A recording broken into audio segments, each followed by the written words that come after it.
Remember, this program is offered by Advanced Supply Chain Training Center, which is a Singapore-based company, and we have an office in Bangladesh also. And the students for this particular program are from various countries other than ASEAN. So we have people from Bangladesh, from Sri Lanka, from India, from Nepal, and I think from Qatar also. So good evening, everyone. Once again, we'll get started. We are starting with L4 M1 module, which is scope and influence of procurement and supply. Right? And this is the first of the 8 modules in the entire program. And this is the structure of the program. For those who are joining for the first time, this is the structure. We are starting here, and we will go all the way here. All right. There are 2 modules and 2 subjects that are 12 credits, and there are 6 subjects which are 6 credits each. All right. Yeah. The difference between the 2 is in terms of the exam format. This module and this module is based on constructed response, which is essay questions. All right, there'll be 4 essay questions, and you will have to answer based on that essay question. All right, based on those questions. 2 may be based on a case study, and 2 may be direct questions. The duration of the exam is 3 hours. The rest of the modules are 6 credits each. The exams are based on objective response, which is multiple choice question, and the duration is 1.5 hours, half of the CR. So 1.5 hours, objective response, multiple choice question. The passing mark here is 70%. The passing mark here is 50%. Right? You need to get at least 50%. So that is the structure of the program. We cover each of the module in 5 sessions. The sessions are here every Friday from 8 a.m. or 8 p.m. onwards till we complete the syllabus. And following the way it is divided, we have 5 modules like this. This is module 1, and then we have module 2, 3, 4, and 5. All right, so there'll be 25 sessions which will cover the entire diploma. And this is my background for those who are probably meeting me for the first time or joining the program for the first time. My name is Pawan. I've been taking this course since a long time now. Advance has been a CIPS approved center since 2005. And we established our center in Bangladesh in the first time was around 2010 or 12, around that period. And we have been offering it in Bangladesh since last 8 years, 9 years now. And we have been offering in the region. So we offer in 6 countries in the region, including Singapore, Brunei, Vietnam, Indonesia, Malaysia, all right, and the Indian subcontinent, Bangladesh, India, Nepal, Sri Lanka, and we are trying to go even further away. I take care of the business operations of Advanced Supply Chain in Singapore. I'm an engineer by qualification. I started my career from an automotive industry, then went to hospitality industry, from there to third-party logistics company, and then consulting company. And now I take care of the business operations of Advanced. Right. In terms of the academic experience, I teach at the National University of Singapore for their MSc program, Industry 4.0. I also take session for the MBA program at Rutgers Business School, which is a US New Jersey-based school, State University of New Jersey, and they have this Rutgers Business School, one of the leading publicly funded business school in the US. I teach supply chain management program at that institute. And I also teach at the Singapore University of Social Sciences for their undergraduate as well as graduate program in supply chain management. So that's my background in terms of qualification and experience, both industrial as well as academic. So there are 4 chapters. Each chapter is equal weighted. So you should be expecting question from each of the chapter. Good thing is that this particular module is based on the old syllabus, which was D1. And during the old syllabus, CIPS used to publish the past year papers, which they have stopped doing it now, but they used to do it in the old syllabus. So we have a past year paper for the D1 module for almost 20 past year papers, 20 exams. All right. And there is a lot of alignment between the old module and the new module. So it will be a good idea to practice on the past year papers of the old syllabus. Right. Under the new syllabus, CIPS does not publish any past year paper or past exam papers. Sorry. So there are 4 subjects, 4 chapters. Chapter 1 is added value in procurement. Remember, what are the sources of added value or sources of value through procurement and supply? The procurement cycle, the procurement, various stages of the procurement cycle, the organizational structure for procurement, and compliance with the requirements in procurement. So the questions are actually quite straightforward, quite easy in terms of expectation. What could be expected in the exam? From chapter 1, generally speaking, it is about sources of added value in procurement and supply chain management. Right? What are the sources of value? And then there might be question on stakeholders. Chapter 2 talks about procurement cycle and the electronic systems used in various stages of the procurement cycle. That is generally the question number 2. Question number 3 talks about governance mechanism and structure of procurement in terms of centralized, decentralized, and hybrid. Right. And some of the common IT systems used. Chapter 4 talks about compliance related to procurement function in either private sector, public sector, or third sector. So in some exam, it could be roles and responsibilities and obligations of procurement in a private sector. Other exam could be public sector, another exam could be third sector. So those are the 4 typical questions that you would expect in this particular exam. Right. And past years have shown that those are, or some variation of those questions appear in the exam. So let's look at added value in procurement and supply. Remember, CIPS is one of the leading, or is the leading institute for promoting the cause of procurement and supply chain profession. Its objective is to raise the profile of procurement to be considered a strategic role rather than a tactical administrative role. Now, in order for a function to be classified as a strategic function, it has to be able to meet the strategic objectives of the organization. That means it has to have an alignment to the contribution to the objectives of the organization. It should be seen as a value-adding function, not a cost center.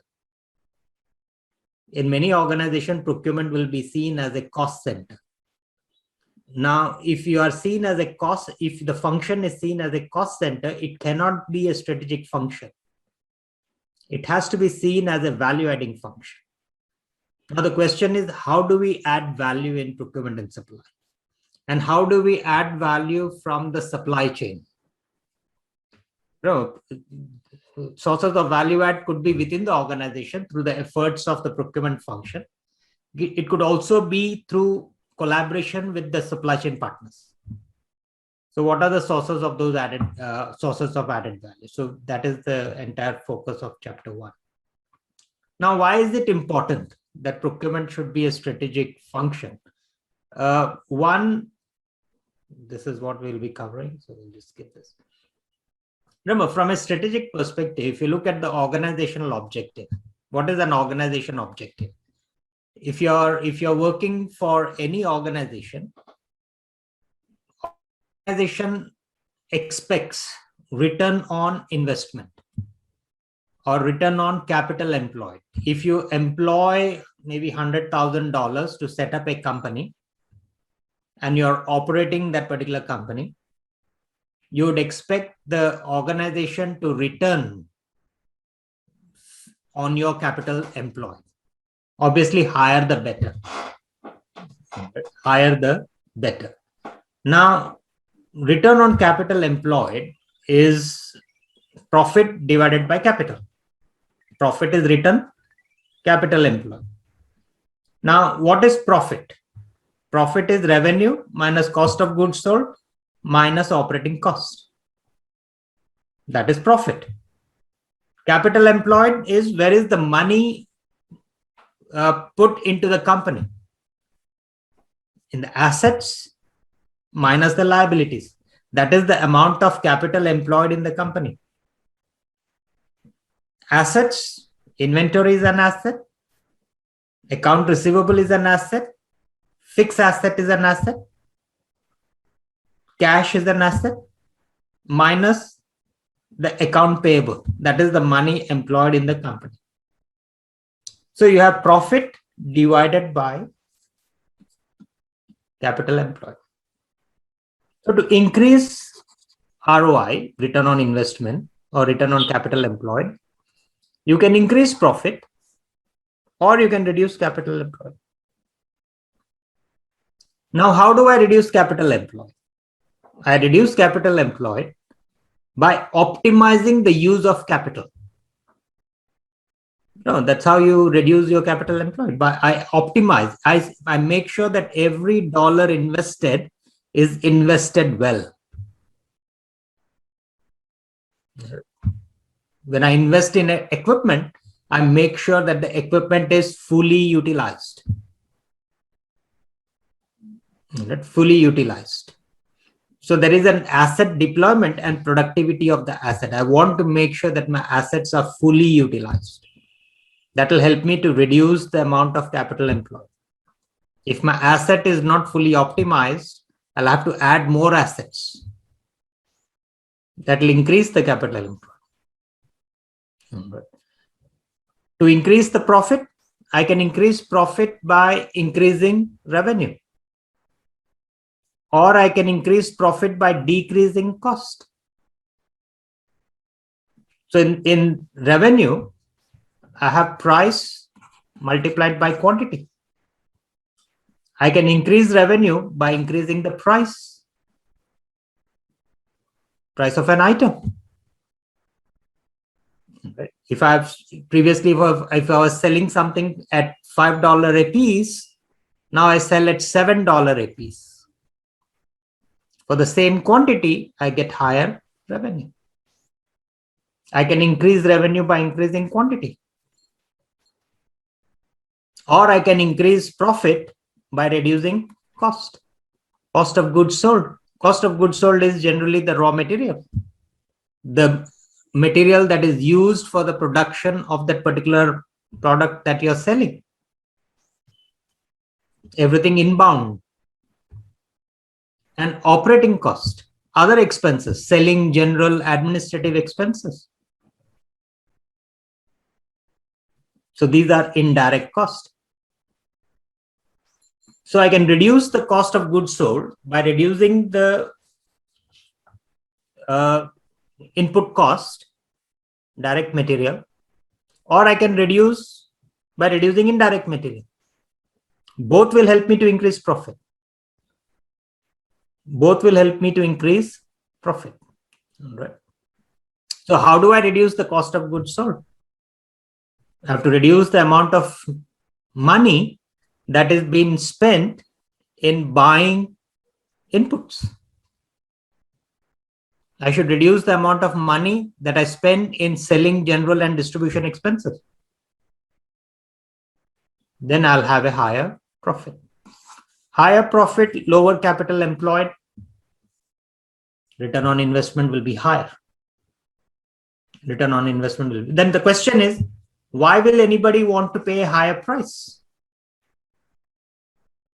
If I go to the, let's say I was selling this pen for $5. Now I said this now will be selling at $7. Why should anybody pay a higher price? Maybe they'll go to the competitor. So when I increase the price, I may end up with less revenue, not more revenue.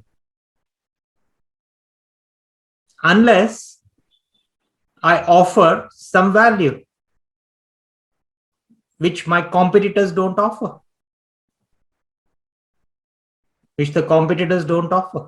then I'm able to increase the price, and customers will be willing to pay a higher price because they see something of value that they don't see in the competitor product. So what could be the source of value? The source of value could be, no, but that's very important to know. What is the source of value that the customer looks for when we increase the price? So if you are a customer, you will be looking for better quality, better response time, availability 24/7 at whatever place you want it to be available. Of course, you are looking at lower total cost. You're looking at innovation. You're looking at technology. These are all sources of value that the customer is looking for when you go and tell the customer that you're going to increase the price. Otherwise, he'll say, sorry, I'll go to the competitor. And then I want to reduce the cost of goods sold. Traditionally, if you tell the procurement person, reduce the cost of goods sold, I'm buying this material for $10 a kilo. Now somebody tells me, hey, go and reduce the price. I'll go to the supplier and say, supplier, give me a better price. So the focus is commercial. And one of the reason it is commercial is bulk of the people who work in procurement function previously used to come from commercial background. Marketing, accounting, finance.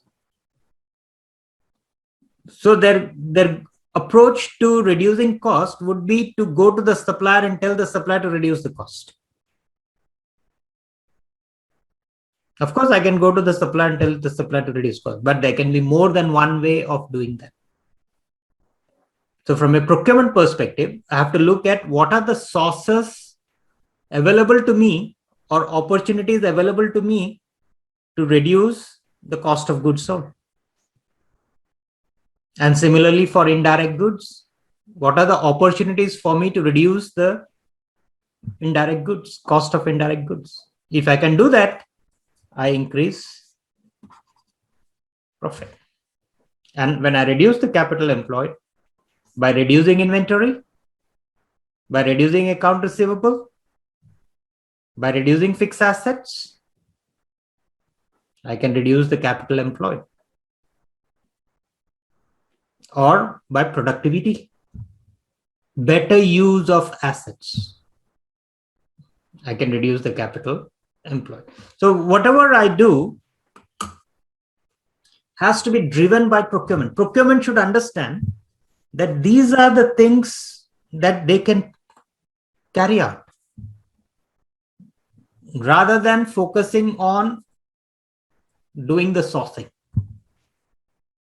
Sourcing is fine. User tells you what to buy, you go and buy.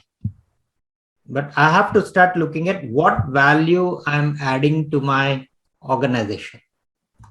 And do the organization believe that I can add value? So we'll look at the sources of added value. Remember, we already had some discussion. Better quality, better function, better feature, reliability, longer warranty, shorter response time, shorter lead time, various distribution channels, delivery options, reduce cost. These are all the sources of added value from that the procurement can provide. Right. Now this is, remember, how do I tell the management that procurement can add value or procurement can contribute to the return on investment? All right. So I have to look at some of the models that the corporates use. One of the model very popularly used is called the DuPont model. Remember, here we are looking at ROCE, return on investment. This also looks at return on investment, but it looks at 3 ratios, not 1 ratio. Here it is looking at only 1 ratio, profit divided by capital employed. DuPont model looks at 3 ratios. Here we are only looking at 2, because the third one is equity multiplier. So DuPont's ratio takes profit margin, which is this one, multiplied by asset turnover. Multiplied by asset turnover. All the lectures are recorded, so not to worry, you will get the link to the recording of the lecture. So if you're going for your prayer break, please feel free to go for the prayer break. And when you come back, we are still continuing discussion, and you will have access to the recording. So not to worry. All right. Please do what you have to do. Yeah.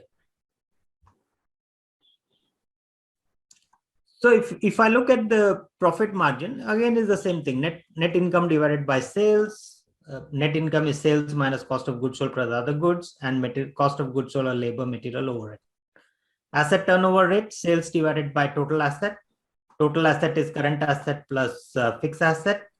Current asset is inventory, account receivable, and cash. Now, what could be done? All right.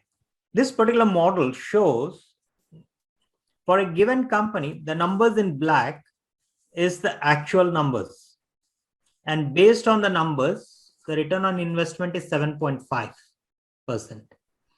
If I reduce the material cost by 5% or 10%, and then calculate once again, I notice that the return on investment actually becomes 10.63. Almost a 50% increase in return on investment. A 10% reduction in material cost increases the ROI by 50%, almost. Which is a very powerful message to the stakeholders that procurement can contribute value.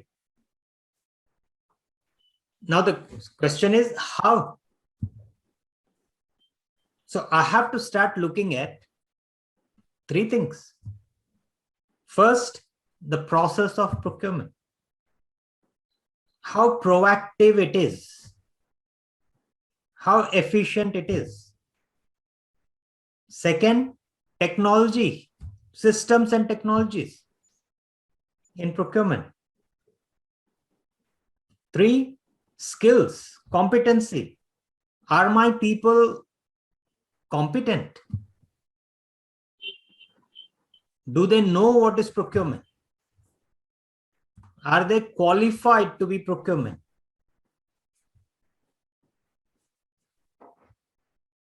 Yeah, contractual staff, any staff is seen as a labor cost, right?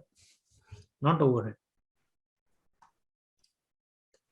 Are they competent to be procurement, to do procurement? Are they qualified to do procurement? Remember, when you hire an engineer in your organization, you want a person with engineering qualification or diploma or vocational training or something. When you hire someone in the sales and marketing, you want someone with sales and marketing qualification.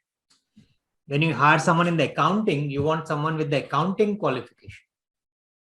But when you hire someone in procurement, you say anybody can do procurement. Anybody can do procurement, but do they know the process of procurement? Do they know the technologies that can be used in procurement? Do they know what to do in procurement? This particular module helps you to identify the scope and the influence of procurement in organization. Traditionally, procurement would play the role of informer. User will tell you what you need to buy. User will define quality. User will define quantity. User will define time. User will define place. User will define terms and condition. You supplier will define the price. So I come, user tells me what they need to buy. I go to the market. I look at the suppliers. I go to the user. User tells me, okay, supplier A, negotiate. I go to supplier A, I negotiate. I place an order. Everything is driven by the user. So procurement plays an informal role. I provide information. Of course, providing information is important. But you have to provide not just information, but also influence. Why this quality? Why this quality?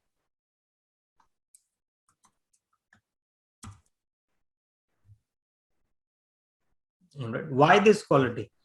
Remember, one of the good things in Zoom is make sure that when you are logging in Zoom, use your name or change your profile name to reflect who you are. Mr. Praveen, I have a question here. You're mentioning about the user. Basically, whom you're referring with the user. Is it the client itself, the ultimate client who is sourcing? No, user, remember, if you're working in an organization, procurement does not source for themselves, right? There is a business unit or someone in the organization who will need the goods and services to run the operation. So procurement is the one sourcing for goods and services for the business users within the organization. If I'm working in, let's say, Dell or Toyota, I have a production plant. There's a production department, there's a maintenance department, there's a quality department, there's a marketing department, there's a sales department. The production people would need me to buy material for running their production plant. They are my user. My maintenance would need equipment to maintain, spares to replace. My facilities people will need facilities for me in terms of security, in terms of cleaning, in terms of other facility related, repair related activity. For example, civil, mechanical, electrical. So these are my users, not the client. Client is outside the organization. Right now, I'm within the organization. And as a purchasing function, I am not the beneficiary of my own services. I don't buy for my own consumption.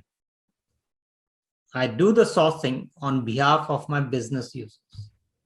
Traditionally, the users will, for example, if you're working in an organization, let's say your production people come to you or maintenance people come to you, you know, Mr. So-and-so, we need to buy this item. Who is defining the specification? Not procurement. The user defines the specification. What is there in the specification? Quality, scope of work.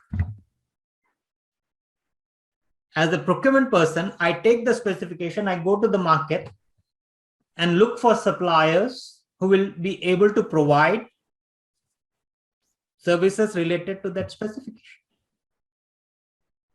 And once I get those suppliers, I go back to my user and say, we got 3 or 4 or 5 suppliers, please evaluate. Then they evaluate and say, okay, we want to go with supplier B. Now you negotiate. So procurement plays a reactive role rather than a proactive role.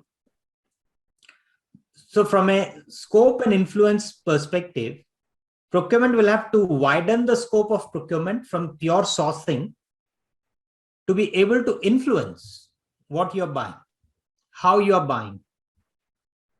Maybe there's a different way. Maybe something else can do the job. Maybe I changed the design. Maybe I changed the quality. Maybe I changed the response time. Maybe I changed the quantity. Maybe I changed the place. Maybe I use another distribution channel. Maybe there's something in the market that I can leverage on now. So for every purchase requirement, I'll have to start asking a question. Is there a different way of doing the same thing? So I start to influence what my users do and what they think. Obviously, for that, procurement need to be competent. Procurement need to have a process that is in a way that it raises the profile of procurement and gets them involved in the early stage of buying. And procurement should have the knowledge and the skills to be able to do the research in terms of what they're buying and be able to leverage on the technologies that are available. So I have to increase the scope and I have to increase the influence of procurement. In a nutshell, I have to be proactive. I have to be a value-adding partner rather than being seen as a cost-adding function. Right? That is the whole objective of this module.